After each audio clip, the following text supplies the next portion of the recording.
Hello friends, welcome to GS Pro. SSC ஸ்டூடெண்ட்ஸ்க்காக vocabulary series அப்படிங்கிற ஒரு சீரீஸை நான் ஸ்டார்ட் பண்ணியிருக்கேன். இந்த சீரீஸில் நம்ம என்ன பண்ண போகிறோம் அப்படின்னா, வொக்காபுலரி அதாவது எஸ்எஸ்சியில் இதுக்கு முன்னாடி கேட்ட, இனிமேல் கேட்கறதுக்கு வாய்ப்பு இருக்கக்கூடிய முக்கியமான 1000 வொக்காபுலரி இந்த சீரீஸில் நம்ம கவர் பண்ண போகிறோம்.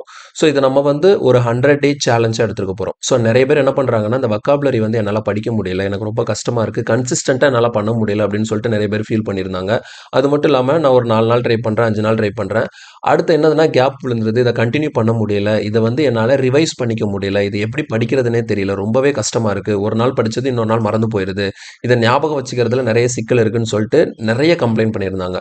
சரி, ஓகே, இப்போ இதை வந்து ஒரு சீரீஸாக கொண்டு போயிட்டு ஒரு 100 நாள் சேலஞ்சாக எடுத்து ஒரு நாளைக்கு ஒரு முக்கியமான 10 வார்த்தைகளை பற்றி டிஸ்கஸ் பண்ணலாம். இதுக்கு ஒன்றும் ரொம்ப நேரம் எடுக்க போகிறது இல்லை. இந்த 10 வார்த்தையை பார்க்க போகிறோம். இந்த 10 வார்த்தையோட யூசேஜ் என்ன, இதுக்கான மீனிங் என்ன, இதை எப்படி சென்டென்ஸில் நம்ம அப்ளை பண்ணுறது, இதை எப்படி நம்ம வந்து ஈஸியாக ஞாபகம் வச்சுக்கிறது அப்படிங்கிற எல்லா டீட்டெயிலுமே இந்த வீடியோவில், இந்த மாதிரி சீரீஸில் இருக்கக்கூடிய வீடியோஸில் வந்து நான் டிஸ்கஸ் பண்ணுறேன்.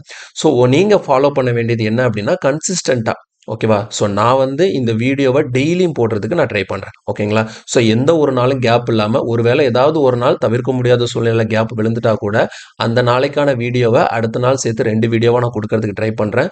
ஸோ என்னோட டார்கெட் என்ன அப்படின்னு பார்த்தீங்கன்னா, இந்த இடத்துல கன்சிஸ்டன்சி மட்டும்தான். நான் ஆல்ரெடி சொல்லியிருந்தேன், நீங்கள் வந்து காம்படிட்டிவ் எக்ஸாம் ப்ரிப்பேர் பண்ணுறீங்கன்னா, நீங்கள் வந்து ஒரு விஷயத்தை கன்சிஸ்டண்ட்டாக செஞ்சுட்டே இருந்தாலே போதும், அதில் கண்டிப்பாக உங்களுக்கு இம்ப்ரூவ்மெண்ட் வரும், ஓகேவா?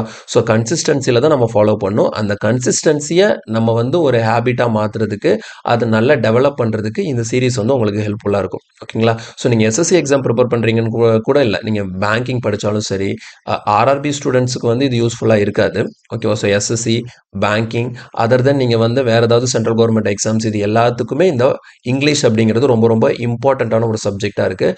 ஸோ கிராமர் பார்ட் கூட என்னென்னா, நம்ம யாராவது ஒருத்தவங்க சொல்லி கொடுத்தாங்கன்னா ஓகே, நம்ம அப்படியே புரிஞ்சிக்கலாம். ஆனால் வொக்காபுலரி அப்படிங்கிறது நீங்கள் எஃபர்ட் போட்டால் மட்டும்தான் வரும்.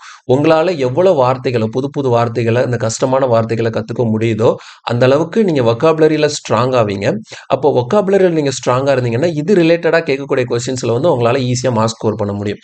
ஆக்சுவலாக வந்து இங்கிலீஷில் ஸ்ட்ராங்காக இருக்கிறதுன்னு எப்படின்னா, நீங்கள் வந்து குறைஞ்சது, ஓகேங்களா, குறைஞ்சது கஷ்டமான வார்த்தைகள் ஒரு 1000 வித்தியாசமான வார்த்தைகள் அது உங்களுக்கு தெரிஞ்சிருக்கணும். ஸோ நார்மலாக இருக்கக்கூடிய சிம்பிளான வார்த்தைகள் இல்லை, கொஞ்சம் டிஃப்ரெண்ட்டான, கொஞ்சம் காம்ப்ளிகேட்டடாக இருக்கக்கூடிய வார்த்தைகள், குறைஞ்சது ஒரு 1000 வார்த்தைகள் தெரிஞ்சிருந்தது அப்படின்னா உங்களுக்கு, அது வந்து உங்களுக்கு ஒரு வித்தியாசமான கான்ஃபிடென்ஸ் கொடுக்கும், ஓகேவா? ஸோ அதை டார்கெட் பண்ணி தான் இந்த சீரீஸை நான் கொண்டு வந்திருக்கேன். ஸோ ரொம்பவே நல்லாயிருக்கும் இந்த சீரீஸு, ஃபுல்லாக சப்போர்ட் பண்ணுங்கள். எனக்கு தேவை என்னென்னா, இதை யாரெல்லாம் ஸ்டார்ட் பண்ணுறீங்களோ அதை கடைசி அந்த 100 நாள் வரைக்கும் பாருங்கள். ஸோ ஒரு சிலர் யோசிக்கலாம், சார் இந்த 1000 வேர்டை படிக்கிறதுக்கு நான் 100 நாள் எடுத்துக்கணுமா சார் அப்படின்னு சொல்லிட்டு, டெய்லி 10 வேர்டு போதுமா சார் அப்படின்னு சொல்லி கேட்குறீங்க. இப்போ நான் வந்து எடுக்கலாம், ஒரு நாளைக்கு 50 வேர்டு, ஒரு நாளைக்கு 60 வேர்டுன்னு சொல்லிட்டு நான் கிளாஸ் எடுக்கலாம். ஆனால் அதில் என்ன ஆகும்னா, நீங்கள் நாள் ஆக ஆக உங்களுக்கு ஈஸியாக சலிப்பு தட்ட ஆரம்பிச்சிடும், ஓகேங்களா? நீங்கள் வந்து ஒரு பெரிய வீடியோவாக நான் கொடுக்கும்போது அதை கண்டிப்பாக ஃபாலோ பண்ண மாட்டீங்க. ஆனால் வீடியோ வந்து ஒரு 10 நிமிஷம் 15 நிமிஷம் இருக்குது அப்படின்னா, சும்மா நம்ம ஏதாவது ஒரு சும்மா நமக்கு அன்னைக்கு படிக்கிறதுக்கே முடியலைன்னு வச்சுக்கோங்களேன், படிக்கிறதுக்கு ஃபுல்லாக டைம் இல்லை, ஃபுல்லாக வேலை இருக்குது அப்படின்னா கூட, ஏதோ ஒரு இடத்துல ஒரு 10 நிமிஷம் 15 நிமிஷம் ரெஸ்ட் எடுக்கிறதுக்கு நமக்கு டைம் கிடைக்கும். அந்த டைமில் கூட நம்ம இந்த வீடியோவை பார்த்து அன்னைக்கான டாஸ்க்கை நம்ம முடிச்சிக்கலாம், புரியுதா? ஸோ ஒரு நாள் கூட ஸ்கிப் பண்ணக்கூடாது அப்படிங்கிறதுக்காக தான் நான் ஒரு நாளைக்கு 10 வேர்டு அப்படிங்கிறத நான் எடுத்துகிட்டு வந்திருக்கேன். ஸோ 100 நாள் தொடர்ந்து நம்ம இதை பண்ண போகிறோம். இந்த 100 நாள் முடியும் போது உங்களுக்கு ஒரு முக்கியமான 1000 வார்த்தைகளை நீங்கள் மாஸ்டர் பண்ணியிருப்பீங்க. ஸோ இங்கிலீஷ் வொக்காபுலரி யாருக்கெல்லாம் கஷ்டம்னு ஃபீல் பண்ணுறீங்களோ எல்லாருமே இந்த சீரீஸை ஃபாலோ பண்ணுங்கள் அண்ட் சப்போர்ட் பண்ணுங்கள், ஓகேவா? ஸோ இன்னைக்கான இன்னைக்கு வந்து டே 1, நம்மளோட 100 டே சேலஞ்சில் இன்னைக்கு டே 1 பார்க்க போகிறோம். இன்னைக்கான 10 வார்த்தைகள் என்னங்கிறத பார்த்துலாம். ஸோ நாள், ஓகேவா?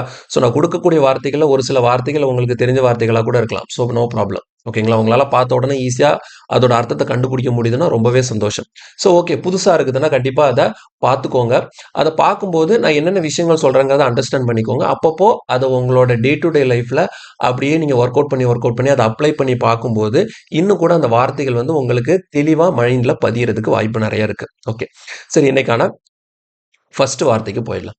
இன்னைக்கான ஃபர்ஸ்ட் வேர்டு என்ன அப்படின்னு பார்த்தீங்கன்னா, ஈசோடெரிக் அப்படின்னு ஒரு வார்த்தை, ஓகேங்களா? ஸோ இந்த ஈசோடெரிக் அப்படிங்கிறது என்ன அப்படின்னா ஒரு அட்ஜெக்டிவ், ஓகேங்களா? ஸோ எப்போவுமே ஒரு வார்த்தை எடுத்த உடனே அதோட பார்ட்ஸ் ஆஃப் ஸ்பீச் என்னன்னு சொல்லிட்டு பார்க்கணும். அது நவுனா, வெர்பா, அட்ஜெக்டிவா, அட்வெர்பா அப்படிங்கிறத உங்களுக்கு கிளியராக பிரிக்க தெரியணும். ஸோ நவுன்னா என்ன, வெர்புனா என்ன, அட்ஜெக்டிவ்னா என்ன, அட்வெர்புனா என்ன, இது எல்லாமே நமக்கு கிராமரில் நம்ம படிச்சிருப்போம், ஓகேங்களா?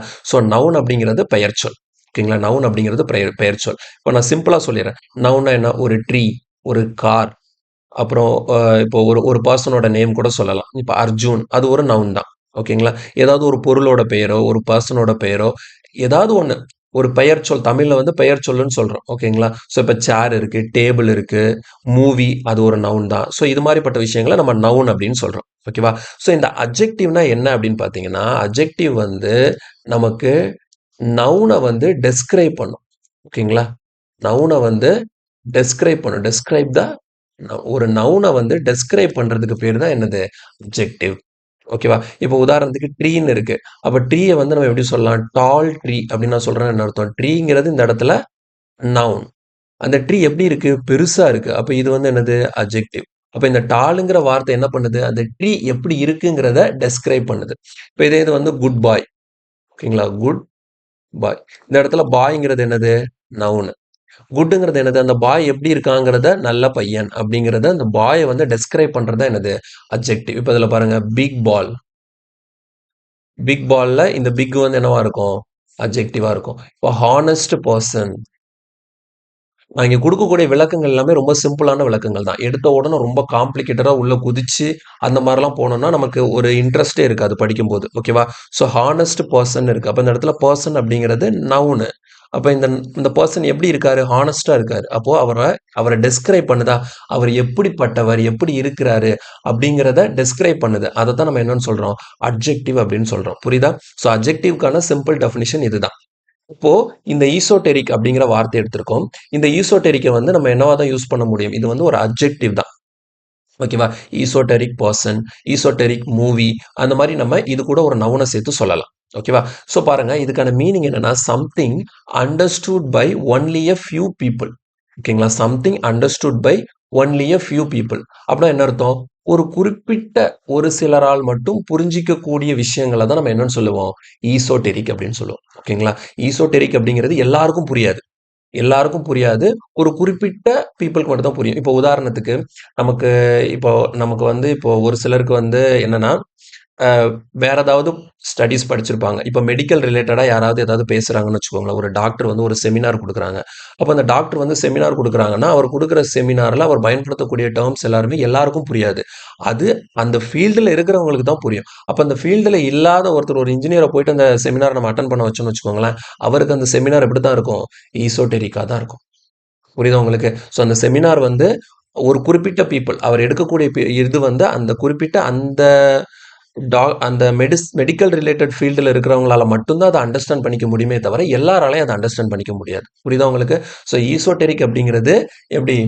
Something understood by only a few people. குறிப்பிட்ட ஒரு சிலரால் மட்டுமே, கொஞ்சம் பெர்சனால மட்டும் அண்டர்ஸ்டாண்ட் பண்ணிக்க முடியும். இப்போ உதாரணத்துக்கு நான் ரொம்ப சிம்பிளான ஒரு எக்ஸாம்பிள் சொல்றேன். நம்ம வந்து இந்த இன்டர்ஸ்டெல்லார்ன்னு ஒரு படம் இருக்கு. அப்புறமேட்டு இன்செப்ஷன்னு ஒரு படம் இருக்கு. இந்த மூவிலாம் பார்க்கும்போது எல்லாரும் என்ன கிரிட்டிக் சொல்லுவாங்க? இது வந்து புரியாது. ஒரு தடவ பார்த்தா புரியாது. ஒரு சிலருக்கு தான் புரியும். இதுல வந்து நெறைய உள்ளுக்குள்ள நெறைய லேயர்ஸ் இருக்கு. இது எல்லாமே எல்லாருக்குமே புரியிற மாரி கிடையாது. இது ஒரு சிலரால தான் இந்த படத்துல என்ன சொல்ல வராங்கங்கிறது முழுசா புரிஞ்சுக்க முடியும். அப்போ அந்த இன்செப்ஷன் அப்படிங்கிற மூவி வந்து ஒரு ஈசோடெரிக் மூவி. ஓகேங்களா? அது எல்லாராலயும் என்ன பண்ணிக்க முடியாது? புரிஞ்சுக்க முடியாது. இவ்வளவுதான். ஸோ இதுக்கான சினோனிம்ஸ் பாருங்க. எப்பவுமே சினோனிம்ஸ் படிக்கும்போது, ஒரு வார்த்தைய படிக்கிறீங்கன்னா, அந்த வார்த்தையோட சினோனிம்ஸ் உங்களுக்கு ஈஸியா இருக்கணும். புரியுதா? இப்ப இந்த இடத்துல பாருங்க காம்ப்ளெக்ஸ் ரொம்ப கஷ்டமா இருக்கக்கூடிய விஷயங்கள ஈசோடெரிக்ன்னு சொல்லலாம். அதாவது அடுத்து அப்ஸ்க்யூர்ன்னா என்ன அர்த்தம்? அப்ஸ்க்யூர்னால அதான் புரிஞ்சுக்கிறதுக்கு. அதாவது நமக்கு வந்து புரிஞ்சுக்கிறதுக்கு கஷ்டமான விஷயங்கள் நம்ம என்னன்னு சொல்லுவோம்? அப்ஸ்க்யூர்ன்னு சொல்லுவோம். அப்ஸ்க்யூர்ங்கிறது ஒரு ஈஸியான வேர்ட் தான். ஒரு சிலர் பார்க்கல அப்படின்னா கத்துக்கோங்க. அப்ஸ்க்யூர்னால என்னதான்? நமக்கு ஒரு சிலத பார்த்த உடனே டக்குன்னு அண்டர்ஸ்டாண்ட் ஆகாத விஷயங்கள நம்ம என்னன்னு சொல்லுவோம்? அப்ஸ்க்யூர்ன்னு சொல்லுவோம். சீக்ரெட். ஓகேங்களா? சீக்ரெட். இதுக்கு ஈசோடெரிக்கு இன்னொரு விஷயம் என்னது? சீக்ரெட். அப்ப சீக்ரெட் அப்படிங்கிறது வந்து என்னது? ஒரு சில விஷயங்கள் வந்து ஒரு சிலருக்கு மட்டும் தான் தெரியும். மத்தவங்களுக்கு அது தெரியாது. இத நம்ம அப்படி கூட எடுத்துக்கலாம். புரியுதா உங்களுக்கு? ஸோ அப்போ ஈசோடெரிக்னா என்ன meaning? Something understood by only a few people. So example sentence பாருங்க. The theory is too esoteric for beginners. ஓகேங்களா? இந்த தியரி வந்து ரொம்ப ஈசோடெரிக்கா இருக்கும். யாருக்கு? பிகினர்ஸ்க்கு. நீங்க இப்ப தான் இந்த தியரிய படிக்க ஆரம்பிக்கிறீங்கன்னா, இது உங்களுக்கு ஈசோடெரிக்கா இருக்கிறதுக்கு நெறைய வாய்ப்பு இருக்கு. அப்படின்னா என்னது? உங்களால புரிஞ்சுக்க முடியாம போறதுக்கு நெறைய வாய்ப்பு இருக்கு. புரியுதா உங்களுக்கு? ஸோ ஈசோடெரிக், ஈசோடெரிக். இந்த ஈசோடெரிக்க இதுக்கப்புறம் நீங்க என்ன பண்ண போறீங்கன்னா, உங்களுக்கு எதெல்லாம் டக்குன்னு பார்த்த உடனே புரியலையோ, அது எல்லாமே ஈசோடெரிக். ஓகேவா? அது எல்லாமே என்னது? ஈசோடெரிக்ன்னு சொல்லிட்டு யூஸ் பண்ண போறீங்க. அதே மாரி இன்னொன்னு பாருங்க. எக்ஸோடெரிக். இந்த எக்ஸோடெரிக்ங்கிற வார்த்தை இந்த ஈசோடெரிக் வந்ததுனால இந்த எக்ஸோடெரிக்கையும் பத்தி பார்த்துரும். ஓகேங்களா? ஸோ எக்ஸோடெரிக் அப்படிங்கிறது எல்லாருக்குமே புரியும். ஸோ பார்த்த உடனே எல்லாருமே புரிஞ்சிக்கக்கூடிய விஷயங்களை நம்ம என்னன்னு சொல்றோம்? எக்ஸோடெரிக். அப்போ ஈசோடெரிக் அப்படியே ஆப்போசிட்டா என்னது? எக்ஸோடெரிக். ஈசோ எக்ஸோ, ஈசோ எக்ஸோ. ஸோ 2 வார்த்தை இதில் நம்ம படிச்சிருக்கோம். ஓகேங்களா? ஸோ ஆக்சுவலாக இது ஒரு வார்த்தை தான். ஈசோடெரிக்கு தான் நம்ம படிக்க வந்தோம். இருந்தாலும் எக்ஸோடெரிக்கை தெரிஞ்சுப்போம். அப்போ உங்களுக்கு பார்த்த உடனே எல்லாராலும் ஈஸியாக புரிஞ்சிக்கக்கூடிய விஷயம் என்னது? எக்ஸோடெரிக். ஒரு சில குறிப்பிட்ட பீப்புளால மட்டும் புரிஞ்சிக்கக்கூடிய விஷயம் வந்து ஈசோடெரிக். தெளிவா புரிஞ்சுதா? நெக்ஸ்ட் வேர்டு போயிடலாம். இதுல பாருங்க, இது ஈஸியான வார்த்தை தான். Forthright. ஓகே, ஸோ ஃபோர்த் ரைட்டும் என்னதுதான்? It is also an adjective. ஃபோர்த் ரேட்டே நம்ம அட்ஜெக்டிவ் தான் சொல்லுவோம். ஃபோர்த் ரேட்னா என்ன? ஹானஸ்ட், டைரக்ட், அதாவது ரொம்ப நேர்மையா இருக்கிறவங்கள. ஹானஸ்ட், டைரக்ட் இது எல்லாமே என்னது? நேர்மையா இருக்கிறவங்கள நம்ம வந்து ஃபோர்த் ரைட் பர்சன் அப்படின்னு சொல்லுவோம். பாருங்க, he was fourth right about his opinion. ஓகேங்களா? அவரோட ஒப்பீனியனை அவர் வந்து டக்குன்னு எதையும் மூடி மறைக்காம நேர்மையா வெளிப்படையா சொல்லிடுவார். ஓகேங்களா? நேர்மையானவங்க, வெளிப்படைத்தன்மையோட இருக்கிறவங்க வந்து என்னன்னு சொல்றோம் நம்ம? ஃபோர்த் ரைட் அப்படின்னு சொல்றோம். இதுக்கான சினானிம் பாருங்க, ஹானஸ்டா இருக்கிறது, டைரக்டா இருக்கிறது, ஃப்ராங்கா பேசிடுறது. ஓகேங்களா? ஸோ எதுனாலும் ஃப்ராங்கா மூஞ்சிக்கு நேரா சொல்லிடுறது, எதையும் மூடி மறைக்க மாட்டாங்க. அவங்க மனசுல என்ன தோணுதோ அதை வெளிப்படையா சொல்லக்கூடிய பர்சனை தான் நம்ம என்னன்னு சொல்றோம்? ஃபோர்த் ரைட் பர்சன் அப்படின்னு சொல்றோம். Honest and direct. ஓகேவா? ஸோ இது ஒரு சிம்பிளான வேர்டு தான். இதுக்கு முன்னாடி பார்த்த ஈசோடெரிக் கொஞ்சம் வித்தியாசமான வேர்டு. இந்த ஃபோர்த் ரைட்டுங்கிறது ரொம்ப சிம்பிளான வேர்டு தான், ஈஸியா படிச்சுக்கலாம். ஓகேவா? So fourth right. ஃபோர்த் ரைட்னா அது ஹானஸ்ட் அண்ட் டைரக்ட். அடுத்தது இதுல பாருங்க, பர்ஃபிடி. பர்ஃபிடிங்கிறது என்னது? ஒரு நவுன். ஓகேங்களா? பர்ஃபிடிங்கிறது என்னது? ஒரு நவுனா நம்ம இதை யூஸ் பண்றோம். பர்ஃபிடினா என்ன? பீட்ரேயல் ஆஃப் ட்ரஸ்ட். என்னது? நம்பிக்கை துரோகம். ஓகேங்களா? நம்பிக்கை துரோகம் சொல்லுவாங்கல்ல. எனக்கு வந்து நம்பிக்கை துரோகம் பண்ணிட்டான், என்னை வந்து முதுகுல குத்திட்டான், என்னை வந்து நம்ப வச்சு கழுத்தறுத்துட்டான், அந்த மாதிரி இருக்கக்கூடிய அந்த செயல், அந்த அந்த மாதிரி இருக்கக்கூடிய அந்த விஷயத்தை தான் நம்ம என்ன சொல்றோம்? பர்ஃபிடி அப்படின்னு சொல்றோம். ஓகேங்களா? So the king punished for him perfidy. துரோகம். ஓகேங்களா? பர்ஃபிடினா என்னது? துரோகம். கிளியரா புரிஞ்சுதா உங்களுக்கு? ஸோ இது வந்து நம்ம நவுனா தான் நம்ம யூஸ் பண்றோம். கிளியரா புரிஞ்சுதா? ஸோ ஒருத்தங்களுக்கு நீங்க செய்யக்கூடிய அந்த நம்பிக்கை துரோகத்தை தான் நம்ம என்னன்னு சொல்றோம்? பர்ஃபிடின்னு சொல்றோம். ஸோ ரொம்ப ரொம்ப முக்கியமான வார்த்தை. நம்ம பார்க்கக்கூடிய வார்த்தைகள் எல்லாமே இதுக்கு முன்னாடி எஸ்எஸ்சி எக்ஸாம்ஸ்ல கேட்ட முக்கியமான வார்த்தைகள் தான். சரியா? The king punished him for his perfidy. அவன் செய்த துரோகத்திற்காக அரசன் அவனை தண்டித்தார். ஓகேவா? ஸோ சினானிம் பாருங்க, பீட்ரேயல், சீட்டிங். இந்த இடத்துல இந்த ட்ரீச்சரி அப்படிங்கிற ஒரு வார்த்தை இருக்கு. ட்ரீச். ட்ரீச் பண்றதுனாலும் ஏமாத்துறது, துரோகம் பண்றது அந்த மாதிரி தான். ஓகேங்களா? ஸோ ட்ரீச்சரி, ட்ரீச்சரி. ஓகேவா? ஸோ ட்ரீச்சரி அப்படிங்கிறத ஞாபகம் வச்சுக்கணும். அப்போ பர்ஃபிடி, உங்களை யாராவது ஏமாத்துறாங்க, உங்களை யாராவது நம்ப வச்சு கழுத்தெடுத்துட்டாங்கன்னா, அவங்க என்ன பண்ணாங்க உங்களுக்கு? அவங்க பண்ண செயல். ஓகேங்களா? அவங்க பண்ண விஷயம் வந்து என்னது? பர்ஃபிடி. அந்த துரோகம் அப்படிங்கிறதுக்கு நீங்க இனிமே வந்து என்ன யூஸ் பண்ணலாம்? இந்த பர்ஃபிடி அப்படிங்கிற வார்த்தையை யூஸ் பண்ணலாம். ஓகேவா? ஸோ பர்ஃபிடியை வந்து நம்ம நவுனாகத்தான் யூஸ் பண்றோம். கிளியரா புரிஞ்சுதா? So perfidy is a noun. Okay, next பாருங்க. நெக்ஸ்ட் வந்து நெய்வ். ஓகேவா? ஸோ நெய்வுங்கிறது என்னன்னா, இது வந்து ஒரு அட்ஜெக்டிவ். ஓகேவா? நெய்வுங்கிறது ஒரு அட்ஜெக்டிவ். நெய்வ்னா என்ன அப்படின்னு பார்த்தீங்கன்னா, இன்னோசென்ட்டா இருக்கிறது, லேக்கிங் எக்ஸ்பீரியன்ஸா இருக்கிறது. ஓகேங்களா? அதாவது எப்படி தெரியுமா?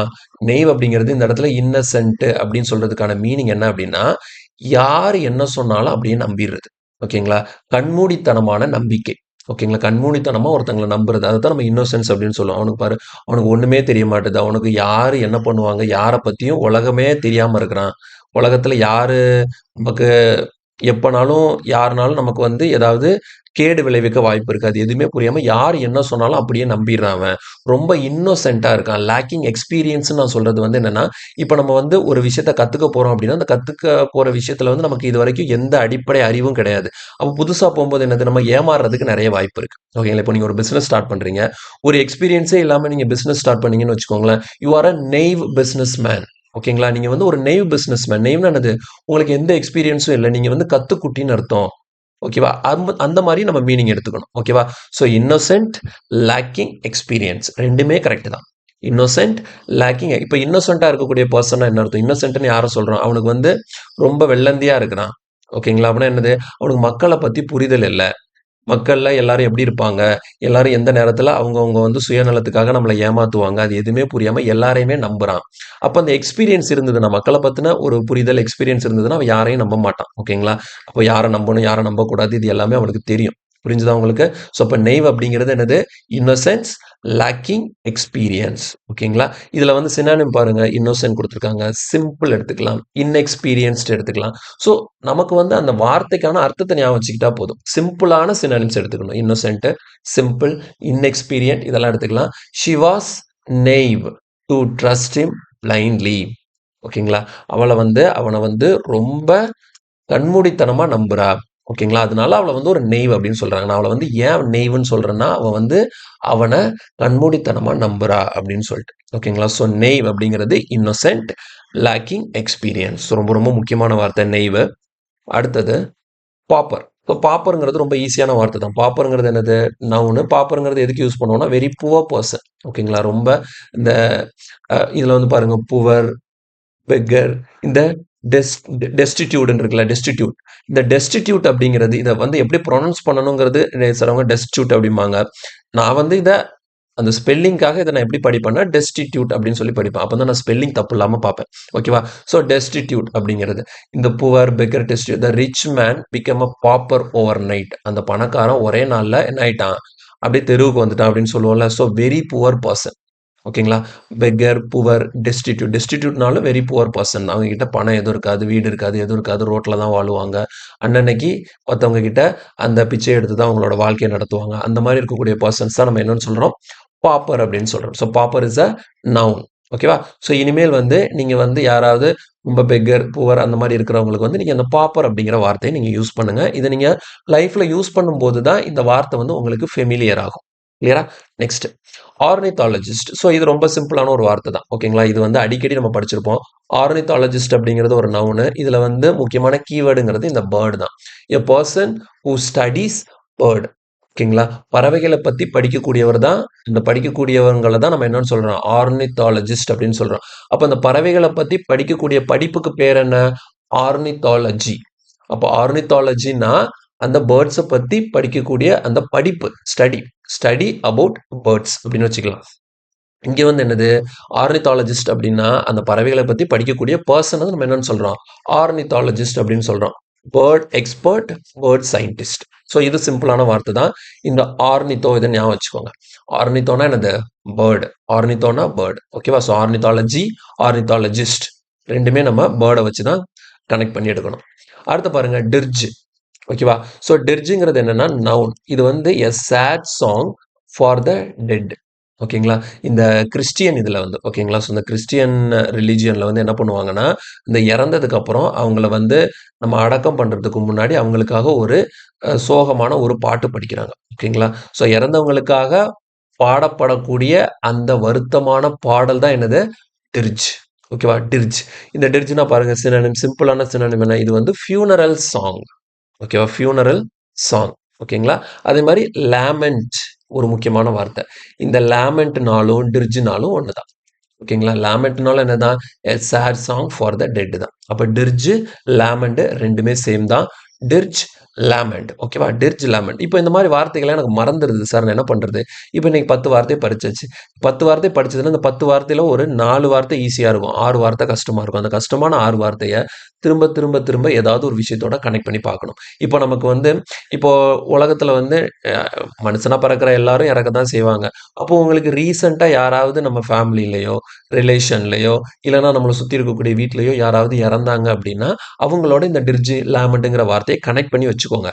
அப்போ இந்த டிர்ஜிங்கிற வார்த்தையை நீங்க யோசிக்கும் போது அந்த நிகழ்வு உங்களுக்கு ஞாபகம் வரும். அதை வச்சு நம்ம வந்து கனெக்ட் பண்ணிக்கலாம். ஸோ ஏதாவது ஒன்று பண்ணி நம்ம இதை மறக்காம மைண்ட்லேயே வச்சுக்கணும். அதுக்கு முயற்சி பண்ணணும். ஓகேங்களா? ஸோ அது எந்த விஷயமா இருந்தாலும் பரவாயில்ல. அது நீங்க உங்களோட பிரைவேசியா தான் பண்ண போறீங்க. உங்களுக்கு அது எப்படி ஞாபகம் வச்சுக்கணும்னு தோணுதோ அந்த மாதிரி நீங்க ஞாபகம் வச்சுக்கோங்க. அடுத்து பாருங்க கேவல். கேவில் அப்படிங்கிறது வெர்பு. இது வரைக்கும் பார்த்தது நவுன், அட்ஜெக்டிவ் தான் பார்த்துருந்தோம். இப்போ வந்து ஒரு வெர்பை பத்தி பார்க்கணும். வெர்புங்கிறது என்னது, ஒரு ஆக்ஷன், ஒரு செயலை சொல்லக்கூடியது. ஒரு ஓகேங்களா? So to rice unnecessary objection. ஓகேங்களா? தேவையில்லாம சும்மா தேவையில்லாம பேசிட்டே இருக்கிறது, தேவையில்லாம ஏதாவது பிரச்சனை பண்ணிட்டே இருக்கிறது, அந்த மாதிரிப்பட்ட விஷயங்கள், அந்த மாதிரி செயல் செய்யறது தான் என்னன்னு சொல்லுவாங்கன்னா கேவில் அப்படின்னு சொல்லுவோம். ஓகேங்களா? சும்மா, அதாவது கம்ப்ளைண்ட், கிரிட்டிசைஸ். இந்த இடத்துல நிட்பிக் அப்படிங்கிறது ஒரு புது வார்த்தை. சரியா? நிட்பிக் அப்படிங்கிறது புது வார்த்தை. இந்த நிட்பிக் படிக்கணும்னு அவசியம் இல்ல. நிட்பிக் வேணான்னா விட்டுருங்க. ஓகேவா? நிட்பிக் வேணான்னா விட்டுருங்க. நம்மளோட டார்கெட் என்ன? இன்னைக்கு கேவில பத்தி தெரியணும். கேவில்னா என்னன்னு சொல்லிட்டு தெரியணும். சும்மா இப்போ ஒரு சிலர் இருப்பாங்க. எல்லா விஷயத்துக்கும் சும்மா தேவையில்லாத விஷயத்துக்கெல்லாம் போயிட்டு என்ன பண்ணுவாங்க? ஆர்க்யூ பண்ணுவாங்க, பிரச்சனை பண்ணுவாங்க, சண்டை இழுத்துக்கிட்டு இருப்பாங்க. ஓகேங்களா? ஸோ அந்த மாரிப்பட்ட செயல் இருக்கு இல்லையா? அந்த பெர்சன நான் சொல்லல. அந்த பெர்சன் செய்யக்கூடிய செயல். ஓகேவா? அதான் என்னது? கேவில். இப்ப பாருங்க, ஸ்டாப் கேவிலிங். நிப்பாட்டு. இந்த மாரி கேவில் பண்றத ஸ்டாப் பண்ணு. Over small issues. இந்த மாரி சின்ன விஷயத்துக்கு பிரச்சனை பண்றத நிப்பாட்டு. அப்ப கேவிலிங்னா என்னது? பிரச்சனை பண்றது. அதுலயும் முக்கியமா எதுக்காக பிரச்சனை பண்றது? தேவையில்லாத சின்ன சின்ன விஷயங்களுக்காக பிரச்சனை பண்றது தான் என்னது? Cavill. So Cavill is a verb. Cavill வந்து என்னது? ஒரு வெர்ப். அது தெளிவா ஞாபகம் வச்சுக்கோங்க. என்ன? கேவில்ங்கிறது வெர்ப். அந்த வார்த்தையோட பார்ட்ஸ் ஆஃப் ஸ்பீச் முக்கியம். அது என்னவா நம்ம யூஸ் பண்ண போறோங்கிறது ரொம்ப முக்கியம். இப்ப இனிமே உங்ககிட்ட யாராவது தேவையில்லாம பிரச்சனை பண்ணாங்கன்னா, இனிமே இனிமே என்கிட்ட கேவில் பண்ணாத அப்படின்னு சொல்லுங்க. ஓகேங்களா? ஃபுல்லா இங்கிலீஷா சொல்லணும்னு அவசியம் இல்ல. கேவில் அப்படிங்கிறது என்னது? அனாவசியமா என்கிட்ட வந்து பிரச்சனை பண்றது. அதான் என்னது? கேவில். அப்ப இனிமே don't Cavill, don't Cavill, don't Cavill, stop Cavill. அந்த மாரி சொல்லி பழகணும். ஓகேவா? நெக்ஸ்ட். இது பாருங்க, ரெட்டிசென்ட். ஓகே. ஸோ ரெட்டிசென்ட்ங்கிறது ரொம்ப முக்கியமான வார்த்தை தான். நெறைய முறை கேட்டிருக்கிறாங்க. ஓகேங்களா? எஸ்எஸ்சி எக்ஸாம்ல இந்த வார்த்தைய நானே நெறைய எக்ஸாம்ல பார்த்துருக்கேன். ஓகேவா? ஸோ ரெட்டிசென்ட்ங்கிறது என்னது? அட்ஜெக்டிவ். ரெட்டிசென்ட்ன்னு யார சொல்லுவோம்? நாட் ஸ்பீக்கிங் மச், ரிசர்வ்டா இருக்கிறவங்க. அதான் ரொம்ப அதிகமா பேச மாட்டாங்க. ரொம்ப அதிகமா யார்கிட்டயும் அப்படியே ஜெல் ஆக மாட்டாங்க. அப்படியே ரொம்ப சைலன்ட்டா இருப்பாங்க. ரிசர்வ்டா இருப்பாங்க. ரொம்ப ஷையா இருப்பாங்க. பார்த்தீங்களா? ரொம்ப silent person, reserved person, shy. இந்த இன்ட்ரோவர்ட்ன்னு சொல்லுவாங்கல்ல. இன்ட்ரோவர்ட். ஓகேவா? இன்ட்ரோவர்ட்ங்கிறது நெறைய பேருக்கு தெரிஞ்சிருக்க வாய்ப்பு இருக்கு. நம்ம இந்த மாரி ரொம்ப ரிசர்வ்டா இருக்கிறத நம்ம என்னன்னு சொல்லுவோம்? இந்த இன்ட்ரோவர்ட்ன்னு சொல்லுவோம். யார்கிட்டயும் கலகலன்னு பேச மாட்டாங்க. ரொம்ப அ ரொம்ப என்ன சொல்றது? ரொம்ப ரிசர்வ்டா அப்படியே இருப்பாங்க. எதா நம்ம கேட்டா பதில் சொல்லுவாங்க. அவங்களா போயிட்டு யார்கிட்டயும் வம்படிக்கா பேச மாட்டாங்க. ஓகேவா? She remained reticent during the discussion. ஓகேங்களா? ஒரு டிஸ்கஷன் நடக்குது. டிஸ்கஷன்ல கூட அவ என்ன பண்றா? ரெட்டிசென்ட்டா உட்கார்ந்திருக்கா அப்படின்னு சொல்லிட்டு. அப்படின்னா என்னது? யார்கிட்டயும் எதுவும் பேசல. அவ பாட்டு அமைதியா உட்கார்ந்திருக்கா. ஓகேங்களா? ஸோ ரெட்டிசென்ட் அப்படிங்கிறது என்னது? அதிகமா பேசாதது. இப்ப இதுல இன்னொரு வார்த்தை இருக்கு. இந்த ரிலக்டன்ட் அப்படின்னு ஒண்ணு இருக்கு. ரிலக்டன்ட்னா என்ன? இந்த ரிலக்டன்ட்டும் ரெட்டிசென்ட்டும் குழப்பம். ஓகேவா? ஸோ ரிலக்டன்ட் அப்படியே ரிலக்டன்ட்டையும் பார்த்துருவோம். ரிலக்டன்ட்னா என்ன அப்படின்னு பார்த்தீங்கன்னா, ரெட்டிசென்ட் அப்படிங்கிறது நீங்க யார்கிட்டயும் அதிகமா பேச மாட்டீங்க. இது வந்து என்னது? இந்த டிஸ்கஷன் பேச்ச பொறுத்து இருக்கு. ஓகேங்களா? ரொம்ப சைலன்ட்டா இருக்கிறது. ஓகேங்களா? அதிகமா பேசாமல் இருப்பது தான் என்னது? ரெட்டிசென்ட் அப்படிங்கிறது. ஓகேவா? அவங்களோட தாட்ஸ ஷேர் பண்ணிக்க மாட்டாங்க. ரொம்ப பிரைவேட்டா இருப்பாங்க. அவங்களுக்கு என்ன நடக்குதுன்னு அவங்களுக்கு மட்டும் தான் தெரியும். ரொம்ப க்ளோஸ் ஃப்ரெண்ட்ஸ் எல்லாம் இருக்க மாட்டாங்க. க்ளோஸ் ஃப்ரெண்ட்ஸ் இருந்தாலும் அவங்க கிட்ட பெருசா பேசிக்கிடவும் மாட்டாங்க. வாட் இஸ் வாட்ன்னு சொல்லி இருந்துப்பாங்க. அவங்க தான் ரெட்டிசென்ட். ரிலக்டன்ட்னா என்னன்னா, ஒரு செயலை செய்வதற்கு சோம்பேறித்தனமா இருப்பாங்கல்ல. வேணாம், இதெல்லாம் வேணாம் அப்படின்னு சொல்லிட்டு ஒரு செயலை செய்யறதுக்கு அவங்க வந்து இன்ட்ரெஸ்டாவே இருக்க மாட்டாங்க. எந்த ஒரு செயல் செய்யறதுக்கும். பேசுறதுக்கு மட்டும் இல்ல, எல்லாத்துக்குமே. ஓகேங்களா? இப்போ ஒரு கிளாஸ் அட்டெண்ட் பண்ணுமா? என்னத்த போட்டு கிளாஸ் அட்டெண்ட் பண்ணிட்டு அப்படின்னு சொல்லிட்டு இருக்கிறது தான் என்னது? ரிலக்டன்ட். ஓகேங்களா? புரியுதா உங்களுக்கு? ஸோ ஒரு விஷயத்த செய்யறதுக்கு அதுக்கு வந்து மோட்டிவேஷன் இல்லாம இருக்கிறது. வேணாம், வேண்டாம் இத போட்டு எதுக்கு பண்ணிக்கிட்டு, அந்த மாரி சொல்லிட்டு அத அப்படியே ஒதுக்கி வைக்கிறது. அந்த மாரிப்பட்ட பெர்சன தான் நம்ம என்னன்னு சொல்றோம்? ரிலக்டன்ட் பெர்சன் சொல்றோம். ஓகேங்களா? ஸோ ரெட்டிசென்ட் அப்படிங்கிறது வந்து அவங்க வேணும்னு அப்படி இல்ல. ரெட்டிசென்ட் அப்படிங்கிறது அவங்க வேணும்னு அப்படி இல்ல. அவங்க வந்து அது அவங்களோட ஒரு பிஹேவியர், ஒரு கேரக்டரா இருக்கு. ரிலக்டன்ட் அப்படிங்கிறது எப்படின்னா, நீங்க வேணும்னா ஒரு விஷயத்துல ரிலக்டன்ட்டா இருக்கலாம். இப்ப எனக்கு வந்து நாளைக்கு படத்துக்கு போக பிடிக்கலன்னா, படத்துக்கு போகாம இருக்கலாம். ரிலக்டன்ட்டா இருக்கலாம். எனக்கு ஃப்ரெண்ட்ஸ் கூட போக பிடிக்கலன்னா, நீங்க ரிலக்டன்ட்டா இருக்கலாம். ஓகேங்களா? எனக்கு ஃப்ரெண்ட்ஸ் கூட போக பிடிக்கல. நான் அதனால ரிலக்டன்ட்டா இருந்துக்கிறேன்னு சொல்லிட்டு. அப்போ ஒரு விஷயத்த பண்ண வேணாம்னு சொல்லிட்டு அவாய்ட் பண்றது. ஓகேங்களா? அதுதான் என்னது? ரிலக்டன்ட். புரியுதா? ஸோ ரெட்டிசென்ட், ரிலக்டன்ட் 2க்கும் டிஃபரன்ஸ புரிஞ்சுக்கணும். நெக்ஸ்ட். இது பாருங்க, ப்ரோசாயிக். ஓகேங்களா? ஸோ ப்ரோசாயிக் அப்படிங்கிறது என்னது? அட்ஜெக்டிவ் தான். ப்ரோசைக் அப்படிங்கிறது என்னது? அட்ஜெக்டிவ் தான். இதுக்கு ரொம்ப சிம்பிளான சினானிம் இங்க குடுத்திருக்கு பாருங்க. போரிங்கா இருக்கிறது, ரொம்ப டல்லா இருக்கு, ரொம்ப ஆர்டினரியா இருக்கு. ஆர்டினரின்னா என்ன அர்த்தம்? ஆர்டினரின்னா நார்மலா இருக்கு. இப்போ ரொம்ப எக்ஸைட்டா இருக்குன்னா என்ன அர்த்தம்? ஒரு ஒரு படம் பார்க்குறோம். அந்த படம் பார்க்கும்போது அந்த படத்துல 2 1/2 மணி நேரம் மூவி இருக்குன்னா, அந்த 2 1/2 மணி நேரம் மூவி 2 1/2 மணி நேரம் நம்மள உட்கார வைக்கணும். இடையில வந்து அந்த மூவி நார்மலா போய்க்கிட்டு இருக்கு அப்படின்னா, நமக்கு அதுல பெருசா எந்த அப்படியே கூஸ் பம்ப் சீன்ஸ்லாம் இல்லாம இருக்கும்போது, நமக்கு அதுல எந்த ஒரு எக்ஸைட்மென்ட்டும் இருக்காது. சும்மா அப்படியே உட்கார்ந்து பார்த்துட்டு இருப்போம். அப்போ ஆர்டினரி அப்படிங்கிறது என்னன்னா, போரா இருக்குன்னு தான் குறிக்கும். ஓகேங்களா? ஒரு விஷயம் ஆர்டினரி. சும்மா அப்படியே பிளெயினா இருக்குதுன்னா, அது என்னது? ரொம்ப போர் அடிக்குதுன்னு அர்த்தம். ஓகேங்களா? So lacking creativity. அதுல கிரியேட்டிவிட்டியா எந்த விஷயமே இல்ல. ஓகேங்களா? புதுசா என்ன எக்ஸைட் பண்ற மாரி எந்த விஷயமே இல்ல. ரொம்ப டல்லா இருக்கு. ரொம்ப ஆர்டினரியா இருக்கு. இந்த மாரிப்பட்ட விஷயத்த நம்ம என்ன சொல்றோம்? சைக் அப்படின்னு சொல்றோம். புரியுதா? ஸோ ப்ரோசைக் அப்படிங்கிறது போரிங்கான விஷயத்த ப்ரோசைக்ன்னு சொல்றோம். பாருங்க, his speech was prosaic and uninteresting. Okay, interest இல்லாம இருக்கு. அதான் அந்த ப்ரொசைக்கும்னாலும் சரி, அன்இன்ட்ரஸ்டிங்னாலும் சரி, 2ம் ஒண்ணு தான். ரெண்டும் ஒன்று தான். புரியுதா உங்களுக்கு? ஸோ ப்ரொசைக் அப்படிங்கிறது ரொம்ப போரிங்கான விஷயத்த நம்ம என்னன்னு சொல்றோம்? Prosaic. It's a prosaic movie, is a prosaic person. ஓகேங்களா? அந்த மாதிரி நம்ம ப்ரொசைக்கை நம்ம யூஸ் பண்ணிக்கலாம். ஓகேவா? ஸோ லேக்கிங் கிரியேட்டிவிட்டி இந்த இதில் வந்து உங்களுக்கு நான் சொன்ன இந்த பெரிய வார்த்தையில உங்களுக்கு புரிஞ்சிக்க முடியல. ரொம்ப சிம்பிளான வார்த்தை. ப்ரொசைக்னா என்ன? போர் அடிக்கிற மாதிரி விஷயம். ஓகேங்களா? ரொம்ப எக்ஸைட்மெண்ட் இல்லாமல் ரொம்ப போர் அடிக்க மாதிரி விஷயத்த வந்து நான் என்ன சொல்கிறேன்? ப்ரொசைக் அப்படின்னு சொல்கிறேன். இதுக்கு டல்லு, ஆர்டினரி இந்த மாதிரி விஷயங்களை நீங்கள் கனெக்ட் பண்ணி பார்த்துக்கலாம். கிளியரா புரிஞ்சுதா?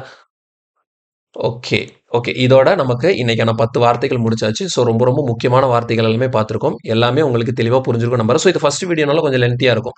இனி போக போக அடுத்து வரக்கூடிய இதில வந்து என்னன்னா இன்ட்ரோ குடுத்தேன். கொஞ்சம் நவுன்னா என்ன, அட்ஜெக்டிவ்னா என்ன, வெர்ப்னா என்ன இது எல்லாத்தையுமே நம்ம டிஸ்கஸ் பண்ணதுனால இந்த ஃபர்ஸ்ட் வீடியோ கொஞ்சம் லென்த்தியா இருந்திருக்கும். ஓகேங்களா? இதுக்கப்புறம் வரக்கூடிய வீடியோ வந்து அதிகபட்சம் 10 டூ 15 நிமிஷத்துக்குள்ள நம்ம கவர் பண்ற மாரி பார்த்துக்கலாம். ஓகேவா? ஸோ டெய்லி 15 மினிட்ஸ் நீங்க என் கூட ஸ்பெண்ட் பண்ண போறீங்க. இந்த 15 நிமிஷம் நீங்க டெய்லி 100 நாள் தொடர்ந்து கொடுத்துட்டே மற்ற வேலையை நீங்க செஞ்சுட்டே இருங்க. ஓகேங்களா? மற்றபடி இங்கிலீஷ்ல வொக்காபுலரி படிக்கிறதுக்காக நீங்க என்ன மட்டும் ஃபாலோ பண்ணுங்க அப்படின்னு நான் சொல்லவே இல்லை. ஓகேவா? நீங்க உங்களோட எஃபர்ட்டை போட்டுக்கிட்டே இருங்க. இது நீங்க வந்து ஒரு கன்சிஸ்டன்சி ஒருவேளை உங்களால என்னைக்காவது இது வந்து டெய்லி நீங்க படிக்கிறீங்க. நீங்க வந்து அன்னைக்கு ஃபுல்லா படிச்சிருந்தாலும் பரவாயில்ல. நைட்டு தூங்க போறதுக்கு முன்னாடி ஒரு 10 நிமிஷம் வீடியோ பார்த்துட்டு தூங்க போறீங்க. அந்த 10 நிமிஷம் நான் சொல்லிக் கொடுக்கக்கூடிய அந்த 10 வார்த்தைகளை நீங்க அப்படியே மைண்ட்ல போட்டு போட்டு போட்டு கொஞ்சம் கொஞ்சமா யோசிச்சு யோசிச்சு இருக்கும்போது சரி ஓகே இது நம்ம இந்த வீடியோல எங்கேயோ பார்த்தோம்னு சொல்லிட்டு நீங்க எக்ஸாம்ல பார்க்கும்போது உங்களுக்கு ஞாபகம் வரதுக்கு நிறைய வாய்ப்பு இருக்கு. ஒருவேளை ஏதாவது ஒரு நாள் உங்களால படிக்க முடியாம போனா கூட உங்களோட அந்த ஸ்டடி சைக்கிளை பிரேக் பண்ணாம கன்சிஸ்டண்டா உங்களை கொண்டு போறதுக்கு இந்த வீடியோ ரொம்பவே ஹெல்ப்ஃபுல்லா இருக்கும். ஓகேவா? ஸோ எஸ்எஸ்சி ஸ்டூடெண்ட் இங்கிலீஷ்ல ஸ்ட்ராங்கா இருக்கணும். இங்கிலீஷ்ல உங்களுக்கு பெரிய அதாவது நான் பேசினவங்கள கிட்டத்தட்ட மோர் தென் 80% ஆஃப் த பீப்புள் வந்து கிராமர் எனக்கு பிரச்சனை இல்லை, எனக்கு வொக்காபுலரி தான் ப்ராப்ளம், வொக்காபுலரி தான் ப்ராப்ளம் சொல்றாங்க. அதுல வொக்காபுலரி இந்த one word substitution, idioms and phrases கூட எனக்கு பிரச்சனை இல்லை சார். இந்த சினோனிம்ஸ் ஆண்டனிம்ஸ்ல இருக்கக்கூடிய வார்த்தைகளை தான் சார் என்னால் படிக்க முடியல. நான் எப்போ பார்த்தாலும் எனக்கு சினோனிம்ஸ் ஆண்டனிம்ஸ் எனக்கு தெரியாத வார்த்தைகள் தான் வருது அப்படின்னு சொல்றாங்க. சரி ஓகே, அப்ப அந்த மாதிரி பீப்புளுக்கு ஒரு முக்கியமான 1000 வார்த்தைகளை நம்ம கொடுக்கலாம். இந்த 1000 வார்த்தைகள் நீங்க படிச்சா போதும் உங்களுக்கு கான்ஃபிடன்ஸ் வரும். ஒருவேளை உங்களுக்கு தெரியாத வார்த்தைகள் கேட்டா கூட அதுல இருக்கக்கூடிய ஆப்ஷனை வச்சு உங்களால ஈஸியா எலிமினேட் பண்ணி இது ஆன்சராக இருக்கலாம்னு சொல்லிட்டு கெஸ் பண்றதுக்கு இது ரொம்பவே ஹெல்ப் பண்ணும். கிளியரா புரிஞ்சுதா? ஸோ இன்னைக்கு பார்த்த வீடியோ உங்களுக்கு பிடிச்சிருந்தது அப்படின்னா கண்டிப்பா லைக் பண்ணுங்க, ஃப்ரெண்ட்ஸ் எல்லாருக்கும் ஷேர் பண்ணுங்க, மறக்காம நம்ம சேனலுக்கு சப்ஸ்கிரைப் பண்ணி சப்போர்ட் பண்ணுங்க. ஆக்சுவலா வந்து என்னன்னா இந்த சீரிஸ்க்கு எத்தனை வியூஸ் வந்தாலும் பிரச்சனை இல்லை. ஓகேங்களா? வியூஸ் 30, 40, 50, 100 அவ்வளோதான் வந்ததுனாலும் பிரச்சனை இல்லை. இதை நான் 100 நாள் தொடர போறேன். ஓகேங்களா? ஸோ என்னோட கன்சிஸ்டன்சி ஹேபிட்டை இம்ப்ரூவ் பண்றதுக்கு இதை ஒரு முக்கியமான வார்த்தையா எடுத்துக்கிறேன். இது வந்து அப்படியே சும்மா அப்படியே சொல்லிக் கொடுக்கறதுனால பெரிய பொதுநலம் மட்டும் கிடையாது. இதுல ஒரு சுயநலமும் இருக்கு. ஓகேவா? ஸோ நானும் உங்க கூட சேர்ந்து 1000 வார்த்தையை கத்துக்க போறேன். ஓகேவா? ஸோ இந்த 1000 வார்த்தைகளை நான் கத்துக்கிட்டேன்னா அது எனக்கு ஒரு நல்ல கான்ஃபிடன்ஸ் கொடுக்கும். ஓகே. ஸோ இன் ஃபியூச்சர்ல எனக்கு வேற ஏதாவது எக்ஸாம்ஸ் நான் எழுதினாலும் சரி அதுக்கும் வந்து எனக்கு இது கண்டிப்பா ஹெல்ப் பண்ண தான் போகுது. சரி 100 நாள் நான் இன்வெஸ்ட் பண்ண போறேன். இந்த 100 நாள் அப்படிங்கிறது லாங் பீரியடா இருக்குன்னு சொல்லிட்டு நிறைய நிறைய பேர் யோசிக்கலாம். 1000 வார்த்தையை கத்துக்கிறதுக்கு நான் 100 நாள் செலவு பண்ணுமா சார் அப்படின்னு சொல்லிட்டு. இந்த 100 நாள் நான் இன்னைக்கு ஸ்டார்ட் பண்ணலாம், நாளைக்கு இப்போ ஒண்ணுமே இல்லை. நீங்க ஒரு 100 நாளைக்கு முன்னாடி எந்த நிலையில இருந்தீங்க, இப்போ எங்க இருக்கீங்கன்னு சொல்லிட்டு பாருங்க. ஒருவேளை அன்னைக்கு நீங்க ஸ்டார்ட் பண்ணியிருந்தீங்கன்னா இன்னைக்கு நீங்க 1000 வார்த்தையை முடிச்சிருந்திருக்கலாம். ஓகேங்களா? இப்போ நீங்க வந்து இதுக்கப்புறம் 100 நாள் இருக்கா அப்படின்னு சொல்லிட்டு யோசிங்கன்னு வச்சுக்கோங்களேன். அந்த இன்னையிலிருந்து 100வது நாள் நீங்க யோசிப்பீங்க. ஒருவேளை அன்னைக்கே ஸ்டார்ட் பண்ணியிருந்திருக்கலாமா அப்படின்னு சொல்லிட்டு. ஓகேவா? ஸோ ஒரு விஷயத்த ஸ்டார்ட் பண்ணணும். ஸ்டார்ட் பண்ணாதான் கொஞ்சம் கொஞ்சமா எவ்வளோ பெரிய டாஸ்கா இருந்தாலும் ஓகேங்களா? ரொம்ப மலை மாரிப்பட்ட டாஸ்கா இருந்தாலும் அதை சின்ன சின்னதா உடைச்சு நீங்க குட்டி குட்டியா பண்ணும்போது அதை ஒவ்வொரு நாளும் கன்சிஸ்டண்டா பண்ணும்போது அது உங்களுக்கு அந்த மலையோட எஃபெக்ட் அப்படியே கொடுக்கும். இந்த இடத்துல 1000 வார்த்தைன்னு பார்க்கும்போது அப்படியே ஒரு பெரிய என்னடா இது 1000 வார்த்தையான்னு சொல்லிட்டு தெரியும். ஆனா இந்த 100வது நாள் ஒவ்வொரு நாளைக்கு 10 10ஆ நீங்க படிச்சுட்டு அந்த 100வது நாள் நீங்க முடிக்கும்போது உங்களுக்கு 1000 வார்த்தைகள் தெரிஞ்சிருக்கும். கிளியரா புரியுதா? ஸோ இதுதான் கன்சிஸ்டன்சியோட பவர். ஸோ கன்சிஸ்டண்டா ஃபாலோ பண்ணுங்க. டெய்லி படிங்க. டெய்லி ஏதாவது ஒரு விஷயத்த லேர்ன் பண்ணிக்கோங்க. ஒவ்வொரு நாளும் ஒரு சின்ன சின்ன இம்ப்ரூவ்மெண்ட்ட கொண்டு வந்துகிட்டே இருங்க. அது உங்கள அந்த நாள் செல்ல செல்ல வந்து உங்களுக்கான அந்த உங்களோட டேலண்ட் எல்லாத்தையுமே அது இன்க்ரீஸ் பண்ணும். ஓகேங்களா? ஸோ முக்கியமா உங்களோட கான்ஃபிடன்ஸ் லெவல் அது பயங்கரமா பூஸ்ட் பண்ணி கொடுக்கும். ஸோ நெறைய பேசிட்டோம் இந்த வீடியோல. ஸோ இனி டே 2, டே 3ல இருந்து நம்ம முக்கியமா என்ன தேவையோ அத மட்டும் பார்த்துட்டு ஒரு 10, 15 நிமிஷத்துல கிளாஸ் முடிக்கலாம். ஓகேங்களா? ஸோ வீடியோ புடிச்சிருந்தா மறக்காம லைக் பண்ணுங்க. நீங்க வந்து குடுக்கக்கூடிய அந்த உங்ககிட்ட இருந்து எனக்கு கிடைக்கக்கூடிய அந்த சப்போர்ட் ஓகேங்களா? ஸோ உங்களோட ஃபீட்பேக்ஸ் இது எல்லாமே இன்னும் கூட என்ன வந்து இந்த கிளாஸ எப்படி கொண்டு போகலாம் அப்படிங்கிறதுக்காக என்னைய வந்து இன்னும் கூட நல்லா மோட்டிவேட் பண்ணும். சரிங்களா? ஸோ மோட்டிவேஷன் எல்லாம் நான் அத பண்ணுவேன். ஓகேங்களா? ஸோ மோட்டிவேஷன்ங்கிறது ஒரு ஃபயர் தான். இது ஸ்டார்ட் பண்ணணுங்கிற மோட்டிவேஷன் எனக்கு வந்துச்சு. ஸ்டார்ட் பண்ணிட்டேன். இதுக்கப்புறம் நான் ஃபாலோ பண்ண வேண்டியது கன்சிஸ்டன்சி. கன்சிஸ்டன்ட்டா 100 நாள் இத நான் பண்ணணும். ஓகேவா? சரி அடுத்த வீடியோல பார்க்கலாம். Thank you. பாய்.